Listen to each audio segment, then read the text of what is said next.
Hi there, my name is Rachel Hull and I help teachers set up and maintain the literacy stations in their classroom. I'm also the face behind Teaching Firsties, which is an online blog for teachers just to help them with content and technology for your literacy stations, and also literacystations.com where you can get all of the resources that you might need for your classroom.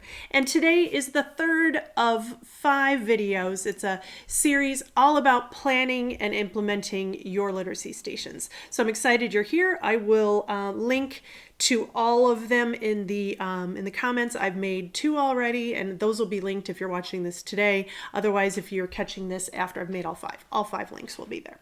So we're going to go ahead and download your free literacy stations planner, and it actually looks like this. There is a PDF version and a Google Slides version. So the link is in the comments. So go ahead and hit pause and download that. It will look like this when you're finished.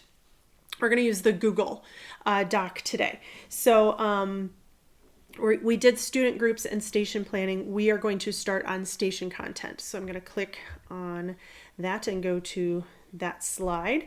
You will see here that there are blank templates for you, and I have them with several different numbers of stations. So there's 7, 6, 5, and 4. If you have 8 stations, you can make a copy of this 20th slide, and you can have 2 pages with 4, or just you can play with these, especially on Google. You can and you can even mix them around a little bit. So let's go ahead and look at that. Now, this was just kind of a blank one, but you'll notice also they will start being organized by month. So here's August with 7 stations, September, October, all the way through. There's a year's worth of pages to help you organize for each group of stations. So here's the year for 7 slides all the way to July. I actually have friends that start school in July, so it's crazy. So you'll have July, and then it goes from 6 stations, and it's a year's worth of 6 stations, and then 5, and finally 4. If these are extra for you and they're in your way, go ahead and delete them. It's okay. So I'm going to start in January. It's actually January now while I'm recording this. I'm going to show you how this is going to look like. So it is, let's see, check my notes here on my messy desk. Okay. Now, I want you to think about what you are teaching. So are there special events coming up that you want to tie in? I know in the spring when it's Earth Day, I want my stations to have a little bit more of an Earth Day feel. In January, you might be teaching about Martin Luther King Jr. So you might want to add a lot of things about his life in your stations. And that's who I'm going to start with today. So I'm going to just do 4 stations for the sake of time in January, and I'm going to write them right here. So I'm going to move things off my messy desk, and let's see, I want a listening station, and oopsies, and I want, let's do writing and reading, oh boy, and poetry. And again, you can do as many of the stations that you have. I'm just choosing these to show you as an example. It's really, my basement is where my office is, and I'm really cold today. It's super cold, so I'm not typing very well. So I imagine I'm going to make lots of mistakes while I type, but we're going to keep going. Keep moving on. Okay, so let's go across the stations and plan Martin Luther King Jr. activities in each of these stations. So for the listening station, I might have my students go to the YouTube, and I will have them maybe watch Martin's Big Words. I know that there are some stations or some channels that have people reading them out loud to you. So I'm going to say Martin's Big Words. Okay, I don't know why that's down there or not. Let's move it up there. Okay. And then let's move across here. So for writing, gosh, you can have a couple different options. You could do like a recipe for peace or how to make a friend. I like how to make a friend. How to make a friend. And then for reading, I might do, let's do character traits. Do a couple different things here. Character traits. I like to give my kids sticky notes and then have them go on a hunt for different things in different books. So I might send them to my classroom library and have them try to find a character that exhibits the same character traits as Martin Luther King Jr. And we might talk about that ahead of time, like who was brave or who, you know, stood up for something that was happening that was wrong. So I like to do sticky note hunts like that all the time. And then also I'll show you this in a second. Luther King Jr. activities. I have this is on my TPT store and on literacystations.com. Let me move it so you can see. Okay. And it just has, there are bookmarks, there are printable books, writing prompts, what your dream would be. There's a reading passage, kind of sentences that you can make with word banks, timelines, and it also has Google Slides and Seesaw activities as well. So you have digital and traditional. I fully believe in blending digital and traditional together. So I put those in every product that I have. And this one also has a video at the beginning of each of the digital resources, and that way it kind of tells about Martin Luther King Jr.'s life. So the students would be able to watch a video while they are getting ready. So it's kind of another listening activity too. So you might even want to use that at your listening station. But I'm going to put it right here for reading. And again, for poetry, let's move it across here. I'm going to, let's see, you can find lots of Martin Luther King Jr. poems either on Google or on TPT. What I like to also do is shape poems. So I might find a blackline master of a dove, and I might have my students fill in the words inside the shape of things that we associate with Martin Luther King Jr. So equality and hope and peace and, dream and all of those things. So I would have them do a shape poem and dove, or I like to make poetry puzzles. I do almost every single time at the poetry station. So poetry puzzle. And it's as simple as putting the poem on a poster so the students can read it. And then also taking sentence strips and cutting them apart and having them reassemble the poem. It's really good for predictive text that they know is coming. So I really like that. Okay, so that's Martin Luther King Jr. Now let's go ahead and do one for snow. Since it's January, I don't know where you're watching this from, but I am in Indiana and there is snow on the ground and it's cold. It was pretty at first. Let's get into the part of the year where it's not so pretty. But anyway, we want to make sure first graders love snow and they love that first day that it snows in your classroom.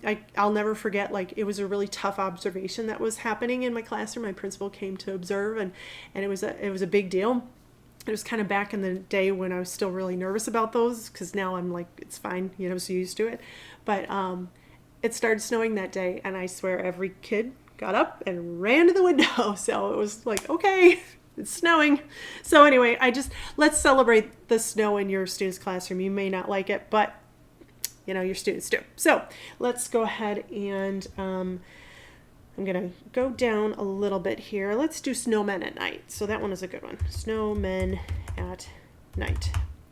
It's a popular one. And I also like to choose books that lend themselves to different categories that you can teach. And Snowmen at Night is a good one for that. So for writing, I'm going to do a narrative, which is, we'll do creative writing. What does your snowman do at night? Okay.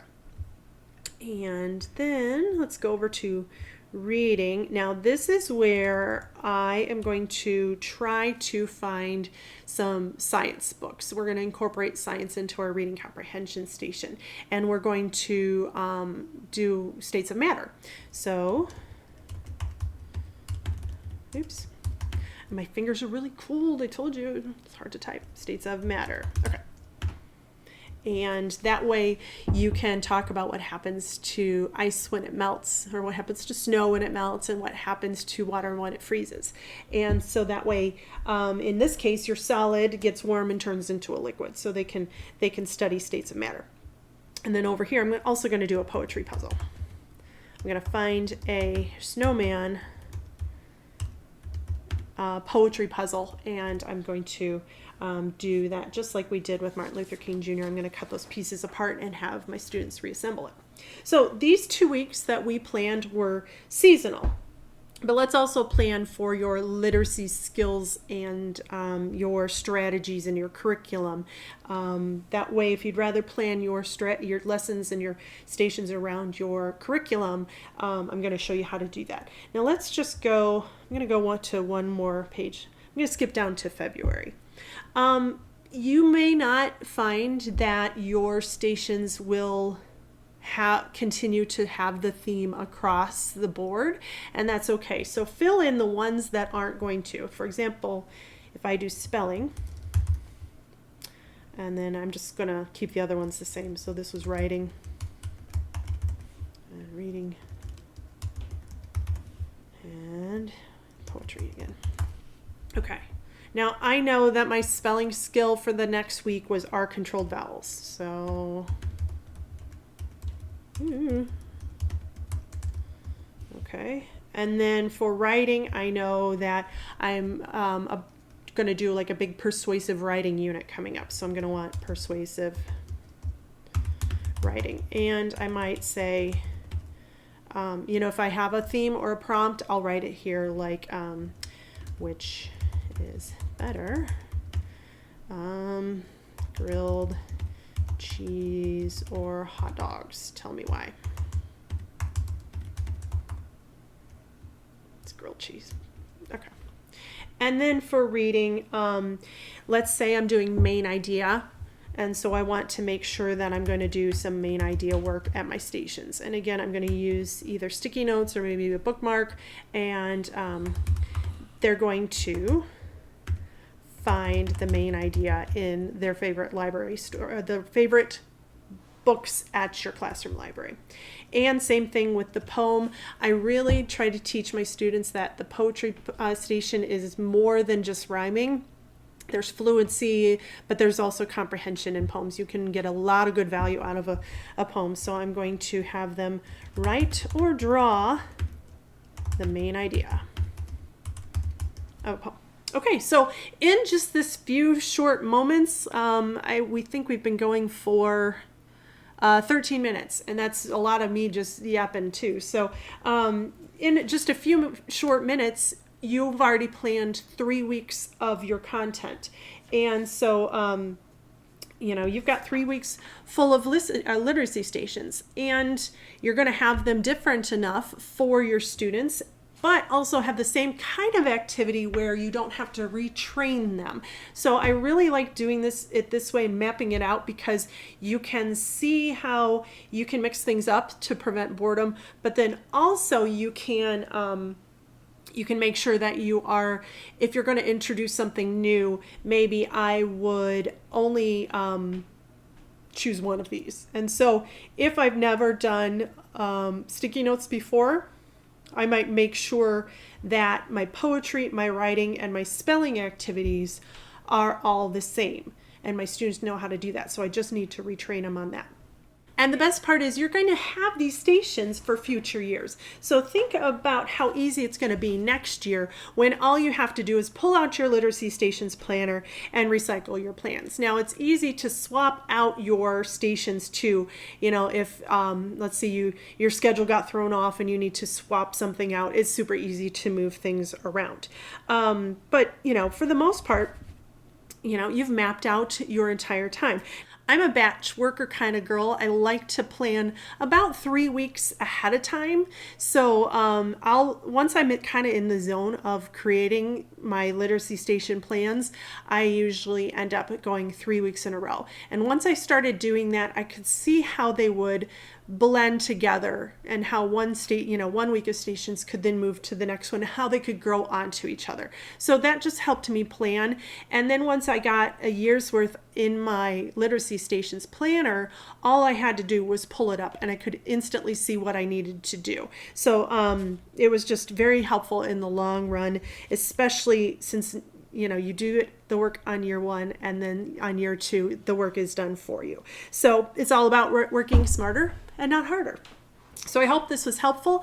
The next video in the series is how to take all of the materials, all of the manipulatives, and worksheets if you're allowed to use them right now, and how to organize them and keep them in a place where you have a system to put your stations out for your students where it doesn't take a long time. And I could set my stations out in 5 minutes, and that's all it took when I use the system. So you're not going to want to miss it. So I hope this was helpful for you, and I will see you in the next video. Have a good one.